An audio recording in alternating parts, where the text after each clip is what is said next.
Voices in the Night, October 14. At last we are free from the sea of vegetation. The boisterous gale has moderated into a steady breeze. The sun is shining brightly. The weather is warm and genial, and thus, two reefs in her topsail, briskly and merrily sails the Chancellor. Under conditions so favorable, we have been able to take the ship's bearings.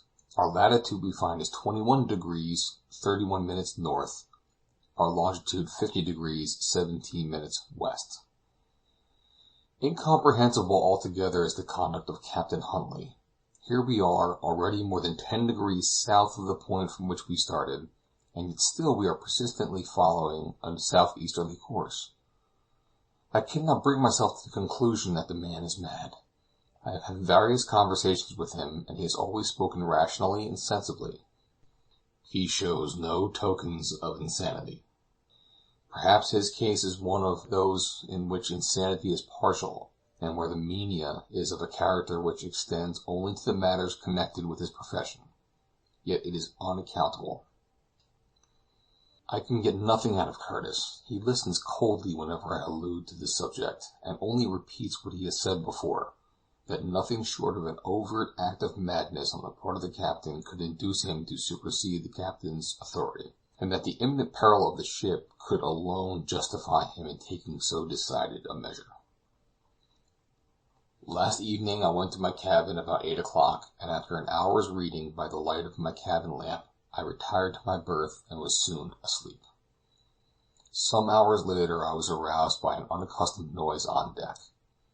There were heavy footsteps hurrying to and fro, and the voices of the men were loud and eager, as if the crew were agitated by some strange disturbance. My first impression was that some tacking had been ordered which rendered it needful to fathom the yards, but the vessel continuing to lie to starboard convinced me that this is not the origin of the commotion. I was curious to know the truth, and made all haste I could to go on deck, but before I was ready the noise had ceased. I heard Captain Huntley return to his cabin, and accordingly I retired again to my own berth. Whatever may have been the meaning of the maneuver I cannot tell. It did not seem to result in any improvement in the ship's pace. Still it must be owned that there was not much wind to speed us along. At 6 o'clock this morning I mounted the poop, and made as keen a scrutiny as I could of everything on board. Everything appeared as usual. The Chancellor was running on the larboard tack, and carried low sails, topsails, and gallant sails. Well braced she was, and under a fresh but not uneasy breeze was making no less than 11 knots an hour. Shortly afterward Monsieur Letourneur and Andre came on deck. The young man enjoyed the early morning air, laden with his briny fragrance, and I assisted him to mount the poop. In answer to my inquiry as to whether they had been disturbed by any bustle in the night, Andre replied that he did not wake at all, and had heard nothing.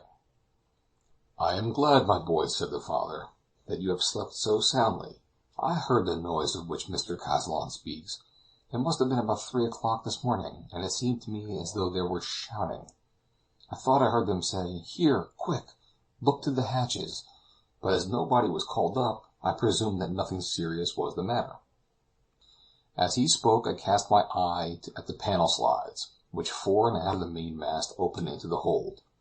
They seemed to be all close as usual, but I now observed for the first time that they were covered with heavy tarpaulin. Wondering in my own mind what could be the reason for these extra precautions, I did not say anything to Monsieur Letourneur, but determined to wait until the mate should come on watch, when he would doubtless give me, I thought, an explanation of the mystery. The sun rose gloriously, with every promise of a fine, dry day. The waning moon was yet above the western horizon, for as it still wants 3 days to her last quarter, she does not set until 10:57 a.m. On consulting my almanac, I find that there will be a new moon on the 24th, and that on that day, little as it may affect us here in the mid-ocean, the phenomenon of the high Cyclopean tides will take place on the shores of every continent and island. At the breakfast hour, Monsieur Letourneur and Andre went below for a cup of tea, and I remained on the poop alone. As I expected, Curtis appeared, that he might relieve Lieutenant Walter of the watch. I advanced to meet him, but before he even wished me good morning, I saw him cast a quick and searching glance upon the deck, and then, with a slightly contracted brow, proceed to examine the state of the weather and the trim of the sails. "Where is Captain Huntley?" he said to Walter. "I have seen nothing of him," answered the lieutenant. "Is there anything fresh up?" "Nothing whatever," was the curt reply. They then conversed for a few moments in an undertone, and I can see that Walter by his gesture gave a negative answer to some question which the mate had asked him. "Send me the boatswain, Walter," said Curtis, as the lieutenant moved away. The boatswain immediately appeared, and another conversation was carried on in whispers.